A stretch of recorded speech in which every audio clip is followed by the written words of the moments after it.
Hola, hoy en Tripaliare les presentamos el epílogo del ciclo 2018 de esto que fue un programa sobre trabajo. Y hablar sobre trabajo es hablar sobre política. En una de nuestras últimas emisiones, el ministro de Trabajo y Seguridad Social, Ernesto Murro, aseguró que había dirigentes políticos y dirigentes empresariales que querían que de una buena vez se terminara el gobierno frente amplista. El secretario de Estado no quiso dar nombres ni decir exactamente a quién se refería, pero, por ejemplo, escuchando con atención a Gerardo García Pintos, presidente de la Confederación de Cámaras Empresariales, vemos claramente cómo él es uno de los que quiere, sin ocultarlo, que este gobierno termine. Primero, este es un gobierno que tiene como política, como definición, como concepción, impulsar el desarrollo nacional, las pequeñas y medianas empresas y los derechos laborales de los trabajadores, los derechos sociales de los trabajadores, de los jubilados y pensionistas. Y esa es una señal de identidad nuestra, de nuestro gobierno. Y como es una señal de identidad, la promoción de la negociación colectiva. Como es una señal de identidad tener Ministerio de Trabajo y Seguridad Social. Porque en Argentina ya se eliminó y Bolsonaro anuncia que tampoco va a haber Ministerio de Trabajo en Brasil cuando asuma dentro de pocos días. Entonces, pongamos las cosas en su lugar.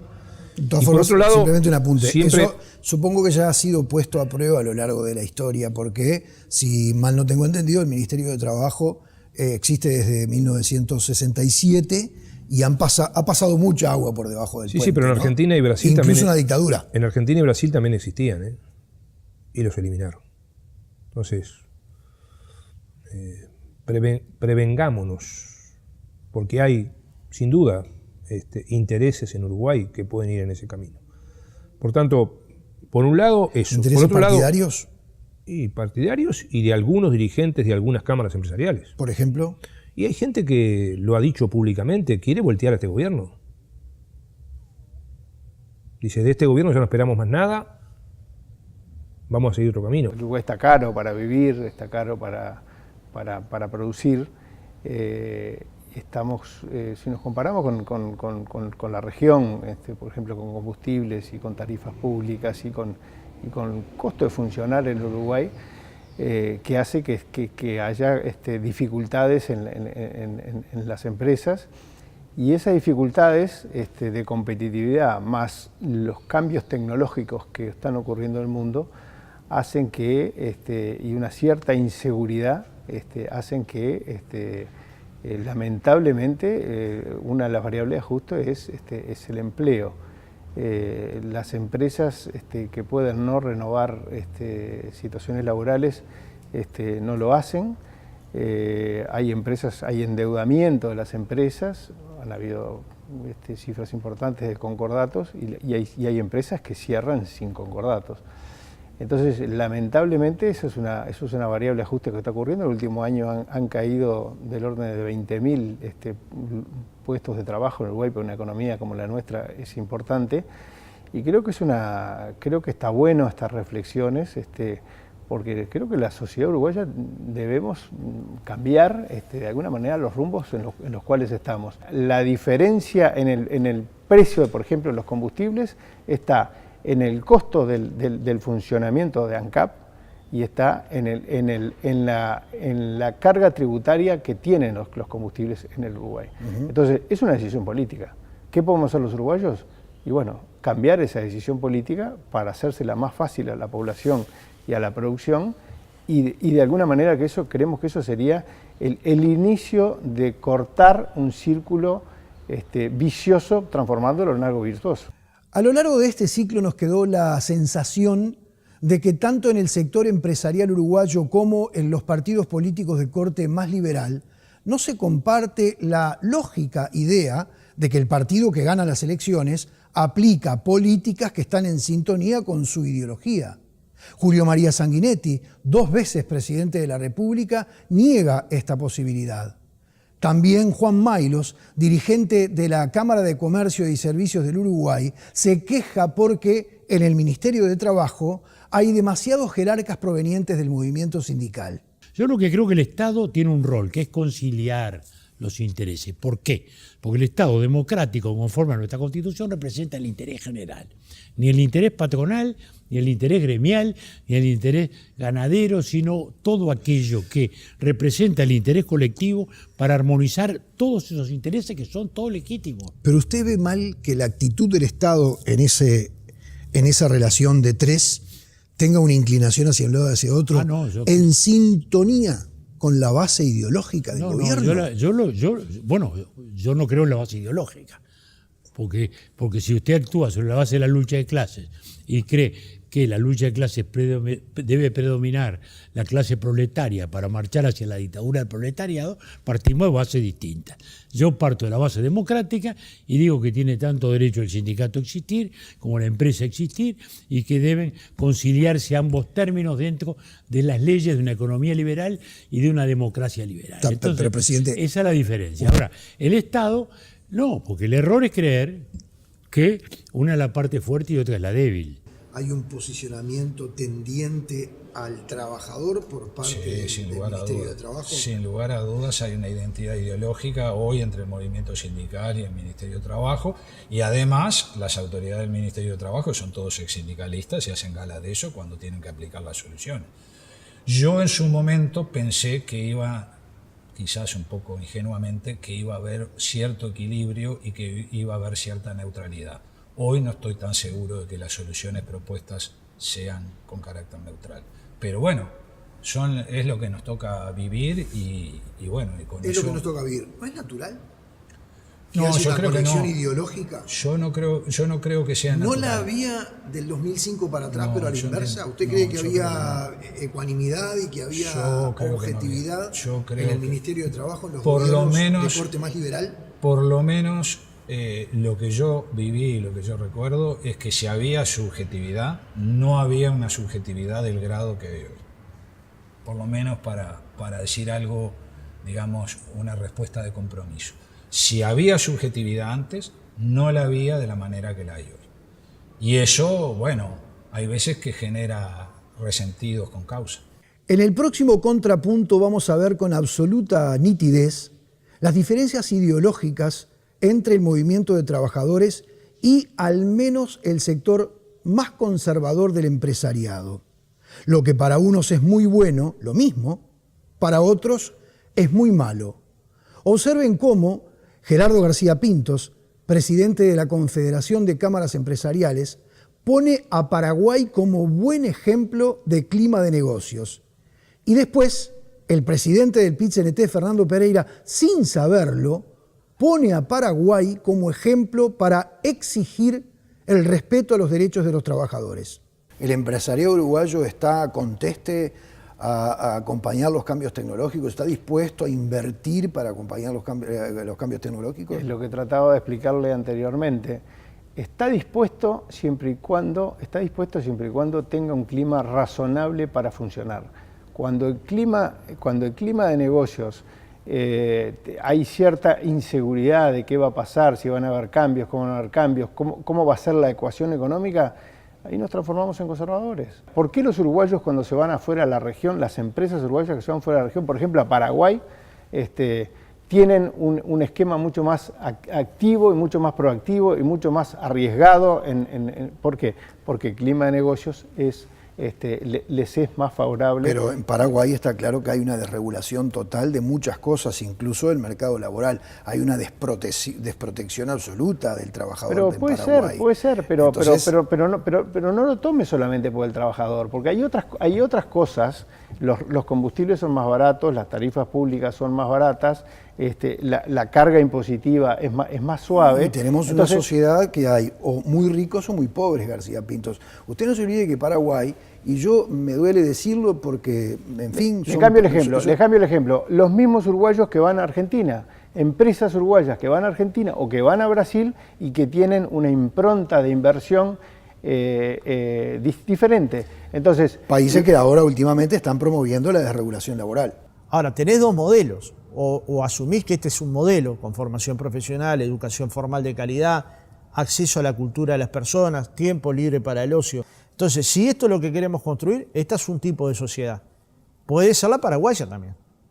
Claro. Donde no hay derechos, donde no hay aportación a la seguridad social, donde el 15%, solo el 15% de las personas se van a poder jubilar. ¿Esa es la sociedad que queremos? No. Hace poco la canciller paraguaya le decía esto, mire, le decía esto a empresarios uruguayos. Ustedes vengan a invertir acá porque acá no pagan impuestos. Bueno, y yo pensaba, ¿y cómo se subsiste la educación?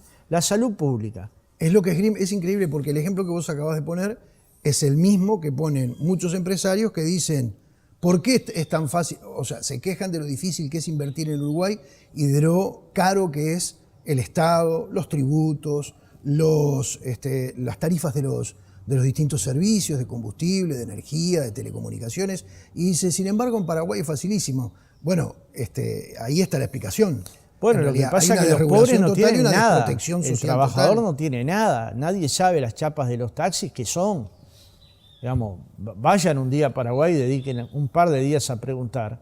Y bueno, los paraguayos luchan, los sindicatos paraguayos luchan, pero en desventajas muy absurdas, digamos. Bien. Si el propio gobierno paraguayo, digamos, de alguna manera fomenta que inviertan en su país a partir de decir que no hay tantas normas, de que es un país que no genera trabas, que la inversión puede entrar de muchas formas, lo que está haciendo en cierta medida es un dumping social. Es decir, Claro. Y esto no lo discutimos porque Bueno, me en realidad imagino que el gobierno no lo puede discutir exacto, abiertamente. tendría que Ahora, discutir el Mercosur. yo lo digo con claridad, esto de alguna manera arma un negocio para que muchos empresarios uruguayos, que de hecho lo hacen, inviertan en Paraguay, tengan una rentabilidad muy grande, pero a costa de que Paraguay tenga una sociedad partida, ¿no? Un trabajador es alguien que realiza una actividad a cambio de un salario. Pero cuando esta actividad se realiza por amor, por pasión, por compromiso social, no por dinero, cuando la satisfacción está en la actividad en sí misma y no en lo que se va a recibir a cambio, ¿sigue siendo un trabajador? Es un trabajo que tiene la gran fortuna de que lo disfruto muchísimo y que compensa, sí, el no tener aguinaldo, el no tener salario vacacional, lo compensa con una libertad y el poder vivir de lo que a uno le gusta. O sea, eso es algo que es ideal. La experiencia de viajar actuando y poder también ganar dinero, ¿no? Ganar dinero, conocer lugares y conocer gente es lo más lindo que me ha pasado. Lo que hace el póker, digamos, un trabajo es que es algo a largo plazo. Si vos jugás un año de corrido al póker, el azar es muy poco, porque tenés tantas oportunidades que más o menos eso se va emparejando. Entonces es 20% suerte y 80% habilidad. Todo lleva trabajo, no es solo de talento, de nacimiento, sí, ayuda, pero lleva todo trabajo y dedicación y concentración y foco en eso, ¿no? Tengo eso de que en realidad no me cuesta nada trabajar, yo disfruto del trabajo. O sea, si no lo hago, ahí es cuando me cuesta la cosa. Está buenísimo porque es un trabajo que en realidad no me pesa para nada, me gusta. Yo agacho la cabeza y agarro el casco y agarro mis herramientas y ese termina el mundo para mí. Por eso es que es una pasión, por eso es que no es un trabajo. Yo mi felicidad está ahí. Todos los trabajos que yo agarraba, para mí era tan importante, depende del lugar donde encontraba, ser camarero en Sudáfrica, como capitán de barco en Chipre, ¿no? ¿Verdad? O sea, era seguir, ¿no? O sea, la vida era un comenzar y volver a comenzar, ¿no? Era como las flores, ¿no? Mueren y después vuelven a nacer. Yo creo que muchas veces uno no se enamora tanto de lo que hace en sí, del hecho en sí de lo que hace, sino del propósito que tiene lo que hace. Capaz yo no estoy tan enamorado de la música en sí, sino de lo que se puede hacer con la música. Todo el mundo le pasa por la cabeza querer sacar el 5 de oro, la lotería, hacer algo y dice, ¿qué hago? Ahí está, yo no puedo dejar. Siempre lo pienso, si saco, ¿qué hago? Buscaré la manera de tener mis clientes o alguna cosa, pero no puedo dejar. No puedo dejar de errar. Pasan una semana, me voy de vacaciones, estoy 10 días y lo que quiero es volver a trabajar. No, primero no tengo vacaciones. Mis vacaciones, o sí tengo vacaciones todo el año. Mis vacaciones suelo también hacer travesías largas a caballo. Lo que pasa es que cuando te dedicas a algo que amás, ¿por qué lo vas a dejar de lado? Al revés. El representante nuestro dice que nosotros vivimos de vacaciones, que también es cierto. Sí, claro. Es que nosotros cobramos para ir a cantar una hora. Eso no es un trabajo.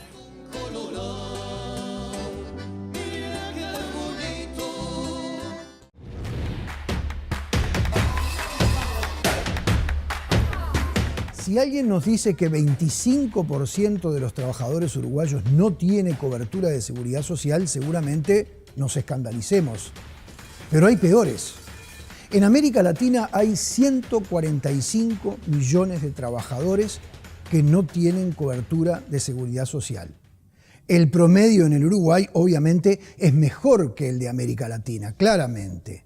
Pero hay regiones puntuales en el interior del país en las que en materia de seguridad en el trabajo, salud e informalismo tenemos los peores números, aún peores que los de América Latina que referenciábamos. Esto era lo que decía el Inspector General del Trabajo y la Seguridad Social, Gerardo Rey.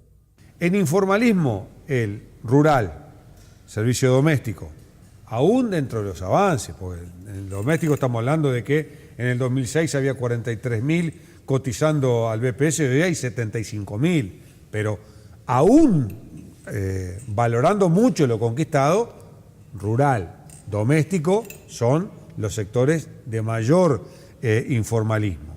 El pequeño comercio y la pequeña obra, esto es en informalismo lo más notorio. El informalismo tiene un problema en estas actividades y tiene una dimensión territorial que lo complejiza. Esto es, si vos vas a ver a todas las personas que trabajan en el Uruguay, 1 de cada 4 no cotiza la seguridad social, en todo el Uruguay. Bien, ¿cómo es esto con respecto a la región? Un índice extraordinariamente alto, porque lamentablemente 145 millones de trabajadoras y trabajadores de América Latina no cotizan a la seguridad social. O sea, en el continente lo habitual es que 1 de cada 2 no cotice. Uruguay está muy lejos de eso, es 1 de cada 4. Ahora bien, dentro de los que no cotizan están los cuentapropistas y los trabajadores asalariados. El cuentapropista es el típico, el sanitario, el electricista que trabaja él haciendo los trabajos para una empresa o para una casa, ¿tá? Para poner ejemplos claros. Dentro de los asalariados, ahí baja, o sea, es mejor el índice, es 1 de cada 7 no cotiza la seguridad social.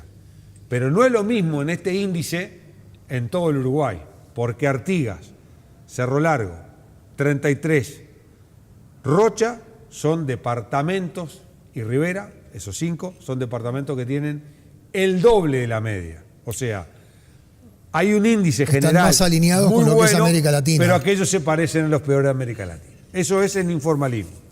Y en salud y seguridad en el trabajo, las actividades más riesgosas, si yo tomo como riesgo la cantidad de gente que trabaja en función de la cantidad de accidentes que hay, son frigoríficos, construcción, rural y en menor medida la industria forestal. O sea, en la industria forestal, en el pico de la cadena, o sea, en las plantas de celulosa, tenemos siniestralidad que compite claramente con los mejores índices de Europa.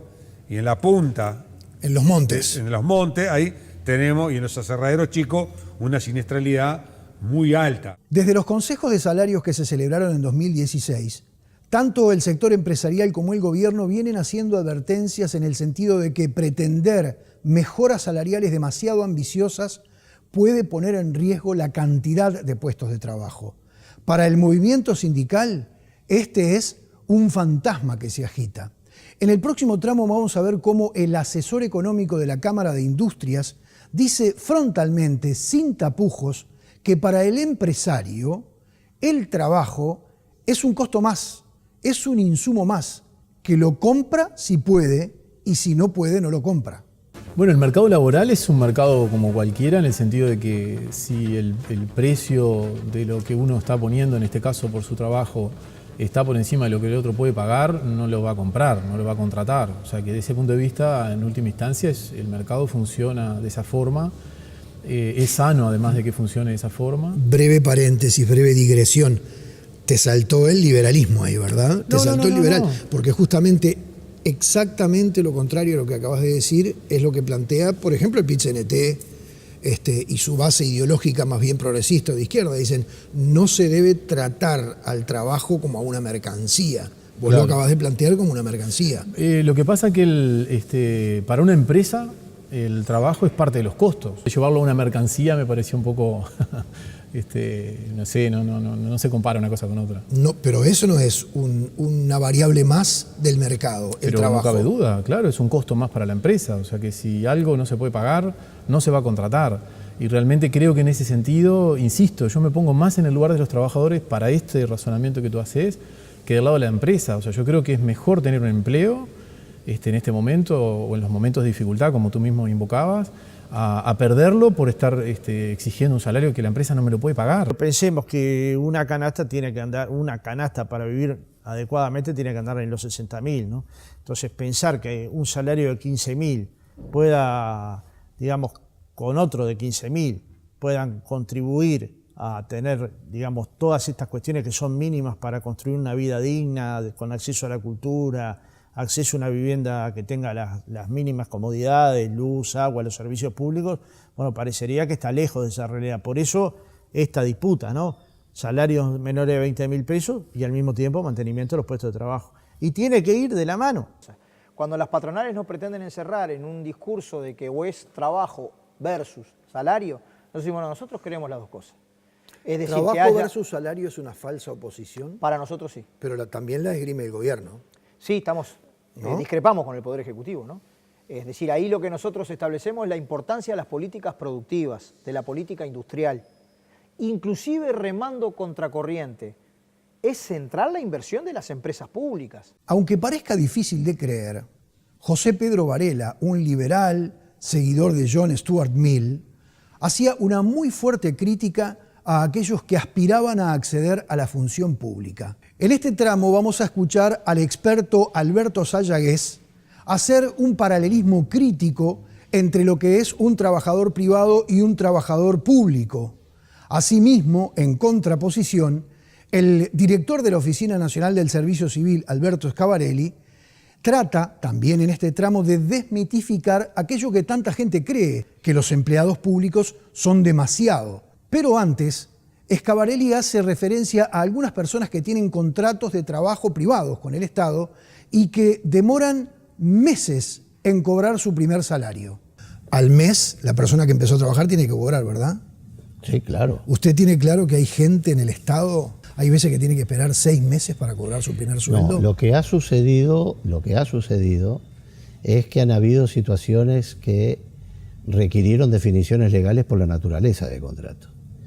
Y salvo que haya habido un error grave del administrador que contrató sin tener los fondos necesarios. Claro, es muy difícil en abstracto si no hablamos de casos concretos. Yo preferiría no hablar de casos concretos. Pero usted me hace hay una un pregunta, lugar donde esto que le acabo de decir es sistemático. Pero mire cómo me pregunta. Usted me pregunta que hay un lugar de un caso que no me puede decir un tema específico para que yo le conteste. Es una situación compleja de salir. Es complicado. Lo que yo le quiero decir es que eso no pasa por Servicio Civil. Servicio Civil solo registra vínculos puros y lo que son las relaciones entre una persona con la prestación de un servicio del Estado contratado no como funcionario público es otra cosa distinta. Y un dato para esta mitología de la cantidad de funcionarios públicos. Me está obligando a que se lo diga. Con gusto. Televisión Nacional Uruguay. Sí, y porque ahí que están como contratados. Contratos laborales. Bueno, fundamentalmente productores y periodistas, no el resto del personal, el personal técnico, que la mayoría son presupuestados. Bueno, productores y periodistas cuando inician... Queda claro que productor y pasa por Servicio Civil. El primer contrato pasa por Servicio Civil. El contrato naturalmente. Sí. Ahora, lo que no pasa y no debe pasar es que un contrato de esos no tenga el financiamiento para poder ser cumplido. O que sean contratos que tengan conexo un tema de productividad, como a veces hay, vinculados a la asociación de resultados. Pero la asociación de resultados tiene que venir después. Yo le estoy diciendo el primer contrato. No puede ser. Cuando una persona entra a trabajar... Eso es una irregularidad. Es absolutamente una irregularidad. Pero porque fui director del SODRE, el tema de lo artístico y lo periodístico tiene características muy particulares que eso no da derecho a que se termine no aplicando lo que tiene el deber de ser pagado en los tiempos. Un solo dato antes de irme. Sí. El Uruguay tiene un 16,5% de funcionarios públicos en proporción a la cantidad de población ocupada. Los países de la OCDE están casi en el 18%. Hay países que están próximos al 20 y Estados Unidos está en el 17. Así que cuando nos vuelvan a decir que hay muchos y que hay demás, yo les voy a contestar otro dato más. Si la gente que está para jubilarse a los 60 años, en la administración central se jubilan en los próximos 3 años, al Estado se le van 7.000 de los casi 20.000 que tiene la administración central. Claro. Por eso yo quisiera saber cuál es la vocación de gobierno que existe cuando se piensa que un Estado se puede bajar el 25% de su capacidad de gestión o se piensa que se puede cerrar una puerta y cumplir los cometidos. Esa situación ya había sido denunciada por José Pedro Varela en 1876. Es decir, que el problema es de larga data, es un problema nacional que exorbita a los blancos, a los colorados, a los frentistas. Es un tema de cultura nacional que está instalada por 2 razones importantes. Una, que hay cierta insuficiencia de empleo, entonces la gente busca ganarse la vida de alguna forma. Segundo, son empleos normalmente más beneficiosos que los privados. En promedio, el funcionario público, de acuerdo a la información del BPS Civiles, gana 40% más que los privados y tiene menor horario. Un privado trabaja aproximadamente 2.000 horas por año y un público trabaja unas 1.200. Tiene menor presión laboral y tiene muchísima más estabilidad en el cargo. Porque aquí a los ineptos y a los que son haraganes es muy difícil que los echen del empleo. En el sector privado sí sucede eso. La palabra tripaliare, del latín torturar, da origen a la palabra trabajo. En nuestra sociedad se suele dividir el trabajo, aquello que tenemos que hacer, que es obligatorio y tedioso, de nuestra vocación, que es lo que nos gustaría hacer, y suele quedar relegado simplemente a un hobby.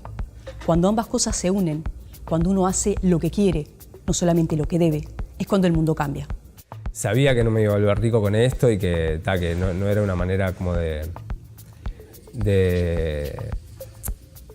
poder construir una vida, no sé, como más dedicada al consumo, a cosas que eso no me lo iba a ofrecer. Y lo que sí es necesario, creo, es poder vivir de eso que te gusta para poder desarrollarlo de una manera como más integral, porque si fuera un hobby o si fuera una actividad muy importante en tu vida, pero donde tuvieras que dedicar 8 horas por día a otro tipo de trabajo, sería casi imposible desarrollar obra, desarrollar reportajes, historias, lo que fuera. Tiro un presupuesto de algo y si sale, genial, y si no, bueno, se puede ver o bueno, no se hace. O de repente capaz que me gusta mucho el trabajo o algo y bueno, se puede ir viendo. Pero nada, es eso, es como ir agarrando de varios lados varias cosas. Y capaz que, bueno, hay más trabajo de gráfico y eso te da una entrada para poder vivir más tranquilo por el tema de la plata, pero bueno, poder hacer un mural que querés hacer hace tiempo y lo querés hacer. Y lo haces gratis, o lo haces por menos plata, o lo haces por, capaz que no gratis, pero por intercambio de algo, ¿no? Si no cobrara seguramente sería ciclista igual, sí. Sí, como muchos de mis compañeros y de mis colegas que trabajan y corren en bicicleta. Entrenan 3 horas por la tarde después que salen de trabajar y van a correr los fines de semana. No debería ser así porque debería ser un deporte profesional donde todos los que participamos del ciclismo deberíamos cobrar una remuneración a cambio. No recuerdo haber hecho sacrificios, de haber, de haber hecho, qué lástima que tengo que bailar y me pierdo tal cosa, no. No, eso de fumar y tomar mientras juegas al póker es un mito. O sea, generalmente en los lugares que se puede, no en todos los lugares se puede fumar, sí tomar se puede en la mayoría, pero generalmente los que lo hacen son las personas amateur que se están divirtiendo o algún profesional que algún día se toma, digamos, un poco más tranquila la cosa y se pone a tomar algo, pero generalmente no es algo cotidiano en la vida del jugador de póker. Bueno, el profesional lo tiene en la rutina del póker, se levanta y hace ejercicio, trata de comer saludable para tener la mente más clara para el trabajo, digamos. Siempre tuve inquietud de elaborar cosas y bueno, me empecé a hacer mi propio tambor. En ese momento lo hice autodidacta. que no se lo recomiendo a nadie. Es el peor castigo que una persona puede tener, no ir a los libros, porque las cosas están, o sea, no los tambores, pero hay otras técnicas, hay otras personas que lo hicieron antes, digo, no hay necesidad de sufrir tanto. Mi gran pasión era querer comunicar cosas a través de imágenes, era poder hacer sentir cosas a la gente, y descubrí durante la carrera que los videojuegos tenían algo en particular, que era la capacidad inmersiva, la capacidad de meter al jugador realmente en la toma de decisiones, y eso me pareció increíble, y desde el momento que no me imaginaba otra cosa que eso, que poder trabajar en videojuegos, orienté mi carrera siempre a eso mismo. Como ahora todo es así, ya, a veces pasa también con eso, con este tipo de profesiones que queremos que todo sea ya, y en realidad no, es una cosa que tiene un trabajo, que tiene una rutina, que tiene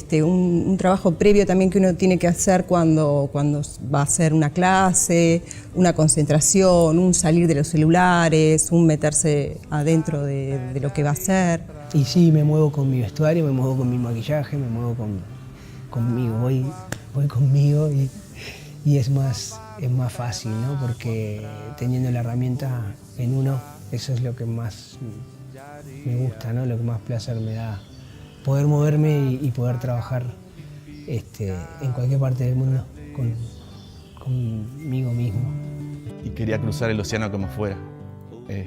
Me apostaba a eso, como otra gente se apostaba, por ejemplo, con el poco dinero que tenía, ¿no? A comprar una casa o un taxi, algo para poder vivir.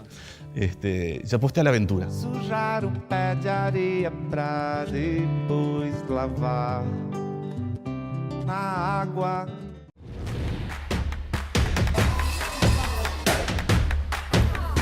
Hay una fuerte raíz cultural que sigue provocando que el sector del trabajo doméstico tenga dificultades para que se les considere trabajadores, a pesar de las leyes tuitivas aprobadas en los últimos años. Esto sucede mucho más en el interior del país que en Montevideo. Muchas veces los incumplimientos tienen su raíz en el vínculo estrecho que hay entre el empleador y la trabajadora o el trabajador doméstico. A mí me pasó, a mí una vez me dijo, no, Adela, sos de la familia. No, discúlpame, no soy de tu familia porque a mí en el testamento no me van a poner. Primera cosa. Segunda cosa, aquí, si fuera de tu familia no me pagas un sueldo. Entonces no soy de la familia. Soy la persona que viene a limpiar tu casa, a cuidar tus hijos, a atender la casa. Qué bien que si estamos trabajando en una casa y quedamos solas, ellas nos dejan todo en las manos nuestras. Entonces hay un grado de confianza, ¿verdad? Pero no somos de la familia. Y eso nosotros se los recalcamos a las compañeras cuando van al sindicato y que nos dicen, no, porque me dicen que no sos de la familia, compañera. Tú sos la persona que va a trabajar a su casa, a ti te pagan un sueldo. Entonces no sos de la familia. Eso tenés que metértelo en la cabeza. También van, ay no, porque le crié los niños, y porque los niños me quieren más a mí que a la mamá. No, tampoco.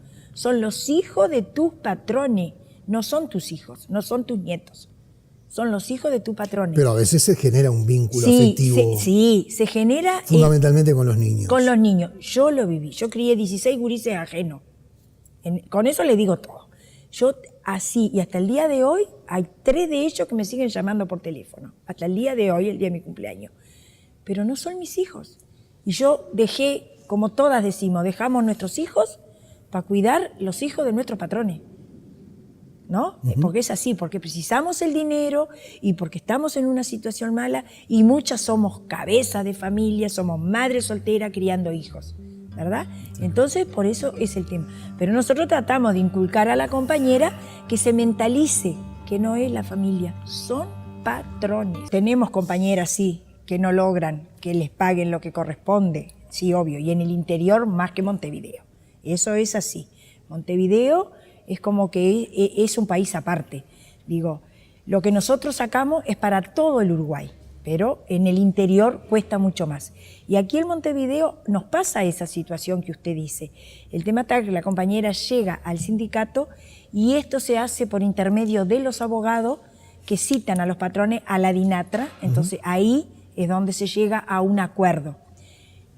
Nos ha pasado que han despedido a la compañera. Por eso, la represalia. ¿No? Sí, nos ha pasado que han despedido. Pero también nos ha pasado la inversa, que no despiden a la compañera, reconocen que están en falta y pagan lo que tienen que pagar. O sea, nos pasan las dos cosas. Así como pasa una, pasa la otra. Entonces nosotros tratamos de que la compañera, antes de que tome cartas en el asunto el sindicato con los abogados, que la compañera hable con sus patrones y diga lo que realmente tienen que pagar o realmente lo que ella quiere que se le pague, que es lo que correctamente tiene que ser. Durante este ciclo dedicamos una buena cantidad de minutos a hablar sobre cómo las tecnologías de la información y la comunicación repercuten sobre el mundo del empleo. El ingeniero Juan Grompone advirtió que en menos de 20 años, más de la mitad de los trabajos actuales van a desaparecer. Y con respecto a los servicios prestados por aplicaciones de teléfonos celulares, el movimiento sindical ve a estas empresas como el enemigo que vino a echar por tierra las grandes conquistas obtenidas por los trabajadores a lo largo de los años. Fabio Riverón, del Sindicato de Trabajadores del Comercio y Servicio, puso como ejemplo de demonio desregulador a la empresa Uber. Por su parte, el subsecretario de Trabajo y Seguridad Social, Nelson Lustanó, profesor grado 5 de Derecho Laboral, insiste que, por más novedosos que parezcan estos servicios, son una forma de trabajo subordinado y quienes están empleados en ellos deben tener la protección que tiene cualquier trabajador. No es el único caso, ¿no? No, hay otros. De aplicaciones. El caso de Uber. Sin ir más lejos, advierta que, por ejemplo, en algunos lugares del mundo, como en el Reino Unido, Uber ha sido declarado por sentencia que en realidad es una relación de dependencia. Y a mí me parece que todas estas aplicaciones, no quiero ponerle nombre, ¿no? No, está bien. Necesariamente usted lo mencionaba, y yo también, Pedido Ya, Uber, u otras que existan. Sí, hay no Uber personalizo. Eats también, que es el reparto de comida. Sí. No los quiero nominar, ¿no? Pero bueno, salen porque son lo que todo el mundo dice. En realidad siguen siendo formas de trabajo, y una de las cosas que es muy importante para ver cómo se regulan no es solamente pretender que el Poder Ejecutivo dé la solución mágica o el Poder Legislativo dé la solución mágica, sino, vuelvo a insistir, para mí es muy importante en el trabajo del futuro que exista una fuerte negociación colectiva.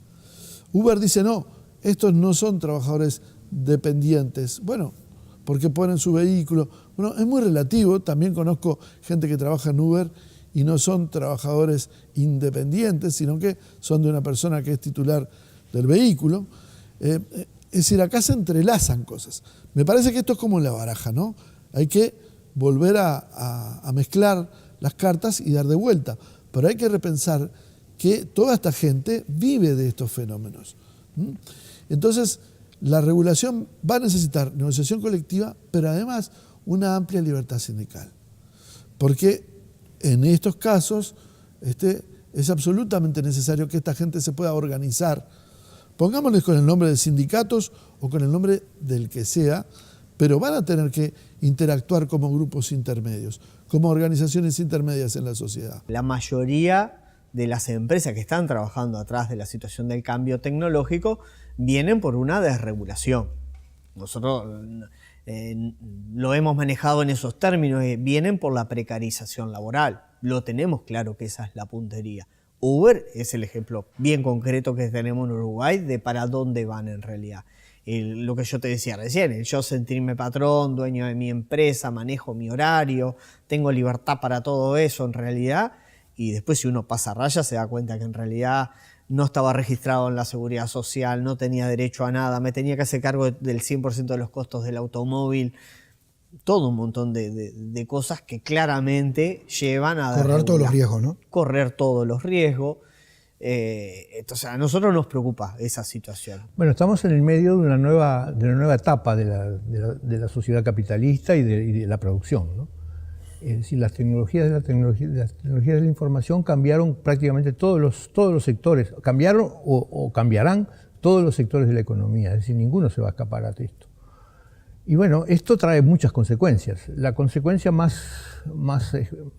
espectacular o más temible es el desempleo, ¿no? Es decir, toda la vida automatización significó ahorrar trabajo. Y ahorrar trabajo es la manera linda de decir se provoca desempleo, ¿no? Es decir, hay menos gente que trabaja. Y no solo eso, sino que además aparecen trabajos nuevos que requieren una nueva capacitación. Todo eso va a pasar y hay estudios que dicen que en un futuro más o menos cercano, digamos de 10, 15 años, 20 años, dependerá un poco de los países y de la velocidad que avance, algo así como la mitad de los trabajos actuales desaparecen, ¿no? Es decir, que digamos que una generación, dentro de una generación, se pierden la mitad de los empleos y posiblemente se creen una cantidad muy grande de empleos nuevos adaptados a esta nueva modalidad, a la sociedad de la información y al manejo de información. Dedicarse a lo que uno ama no es suerte, es una elección, es una apuesta. ¿De qué seríamos capaces si perdiéramos el miedo?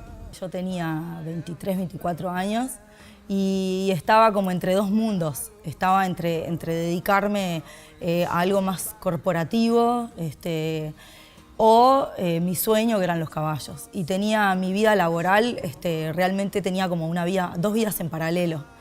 Y en ese momento yo estaba realmente angustiada porque mi tendencia era ir hacia los caballos y era lo que yo quería hacer y a lo que quería dedicar mi energía y mi tiempo. En ese miedo era muy miedosa y pensaba que me iba a morir de hambre si me dedicaba al arte. Entonces yo estudié otra cosa, hice caso a mis papás y estudié Ciencias de la Comunicación.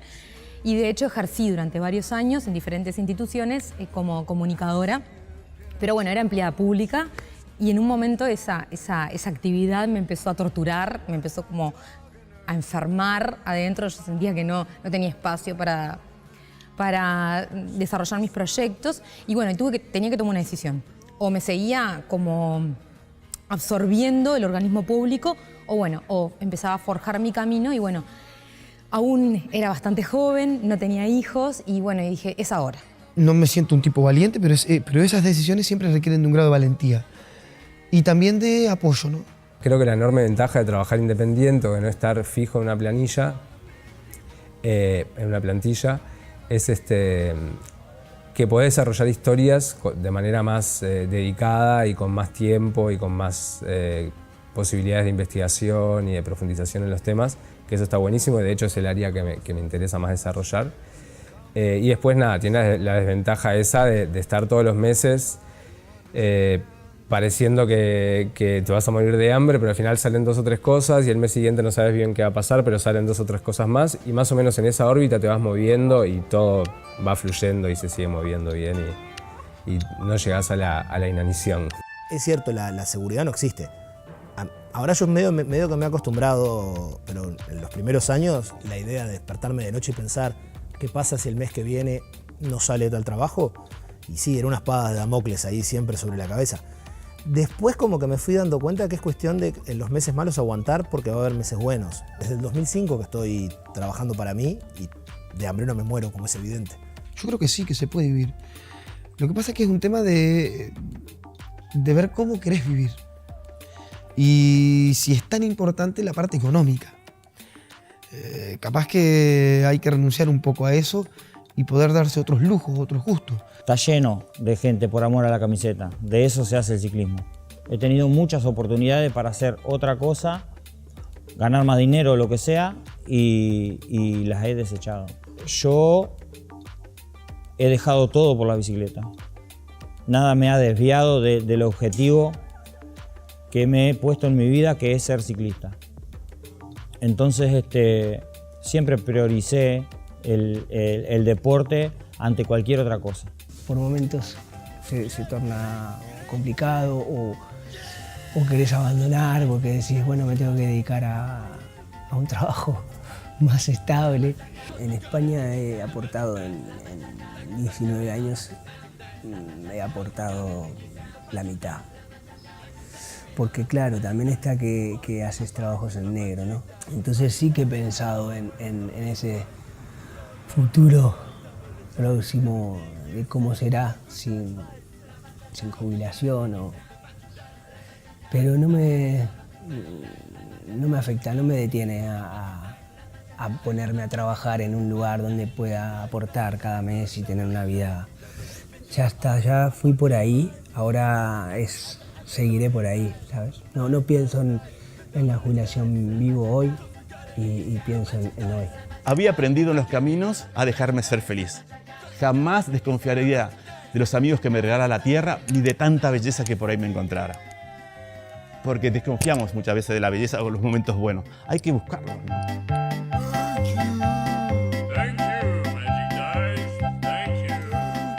Terminó una parte de una larga historia que nos habla de la lucha de intereses entre quienes quieren ganar más pagando menos y entre aquellos que quieren obtener mayor salario trabajando menos. También están quienes quieren romper con esta lógica y dedicarse a hacer lo que aman, independientemente de cuánto sacrificio tengan que hacer, incluso independientemente de cuánto les paguen. El debate sigue.